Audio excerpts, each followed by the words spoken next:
زموږ مور ته وایو، خپلې مور ته وایو، د هر مجاهد مور ته وایو چې مورې الله مې د قسم وي که د دې په وجه باندې ستا نه راجدا شوی یم چې په زړه مې کلک دی. والله ما د امت مسلمه د مورانو اوښکې لیدلي دي، د هغې تار تار ګریوان مې لیدلی، ما مورانې لیدلي چې د پیغلو لوڼو عزتونه یې د هغې په مخ کې لوټ شوي دي. ما مورانې لیدلي چې د هغې په مخ کې د هغې ځوان زمن واړه ماشومان هغې په مخ کې حلال شوي دي. والله مورې زه د هغه مور درد راویستلی یم. د هر مجاهد خور ته وایم چې والله خویندو زموږ زړونه کلک نه دي، موږ نه غوښتل چې له تاسو نه جدا شو، له تاسو نه راوځو، خو نورې خویندې مې لیدلي دي، هغه هم زما خویندې دي. ما د فاطمه عراقي تصاویر هم په جیل کې لیدلي، ما د هغه سلګونو او زرګونو خویندو آهونه او اوازونه اورېدلي، ما د هغه خویندو خطونه هم لیدلي، لوستلي مې دي چې د بندیخانو نه یې خپلو وینو باندې لیکلي دي.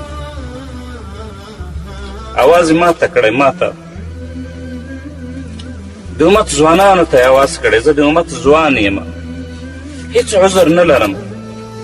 خویندو ته وایو چې په الله مې د قسم وي چې دې وجه نه تاسو نه نه راجدا شوي، په دې وجه نه راجدا شوي چې زموږ زړونه کلک دي، بلکې موږ د هغه خویندو اوازونه اورېدلي دي، د هغې آهونه مو اورېدلي.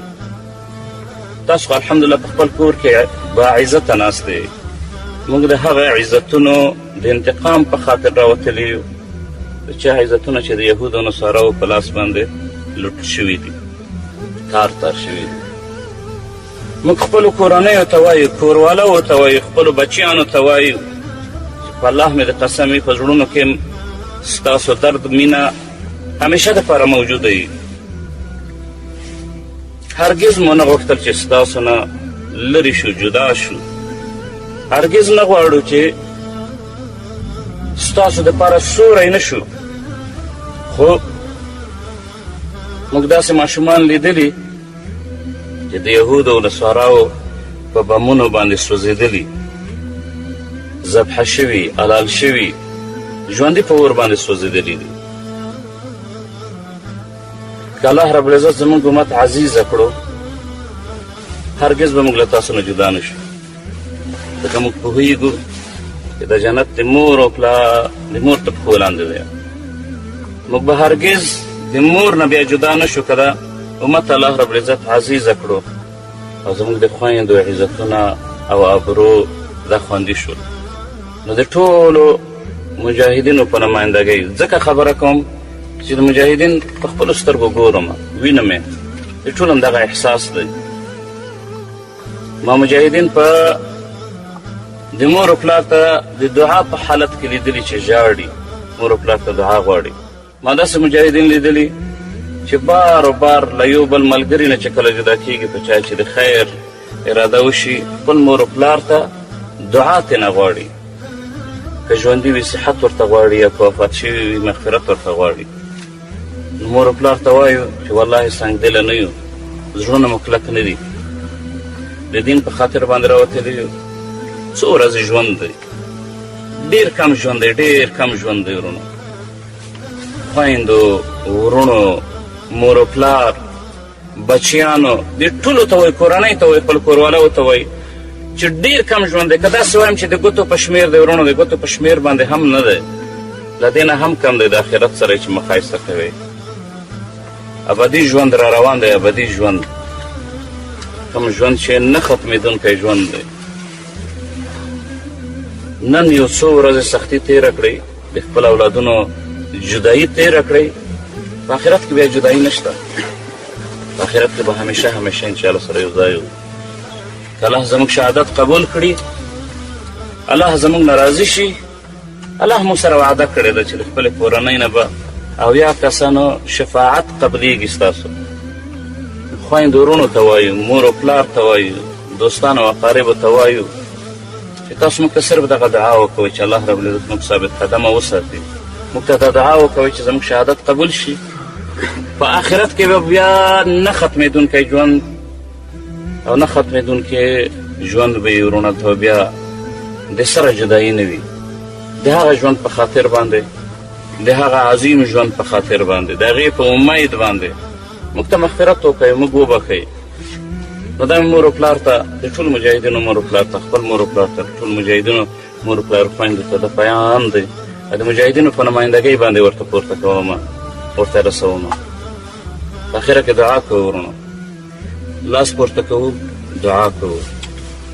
که الله وکړي چې زموږ دغه ښکلی محفل دا د دې سبب شي چې په آخرت کې یو له بل نه پوښتنه وکړو چې هل تعرف متى غفر الله لنا. دعا وکړو. الحمد لله رب العالمين والصلاة والسلام على سيد المرسلين محمد وآله وصحبه أجمعين.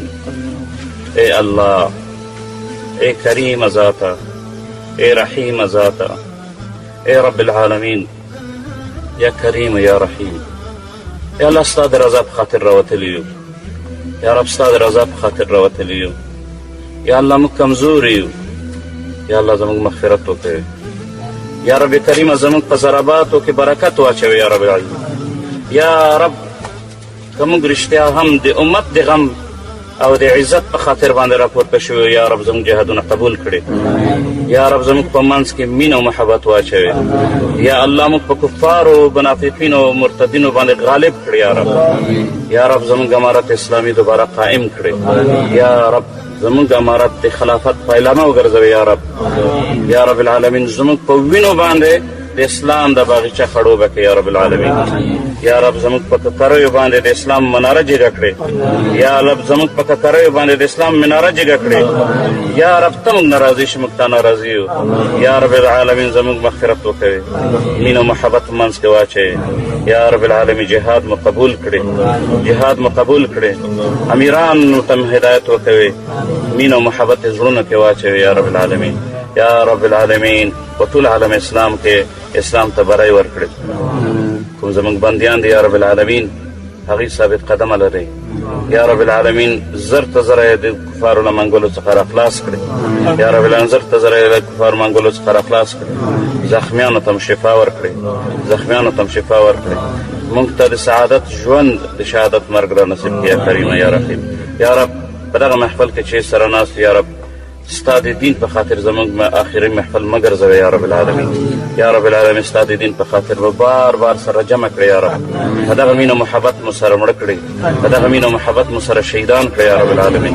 په دغه مینه محبت مو دوباره د آخرت په محفل کې سره راجع کړي. آمین یا رب العالمین. سبحان ربک رب العزة عما یصفون وسلام علی المرسلین والحمد لله. جزاک الله.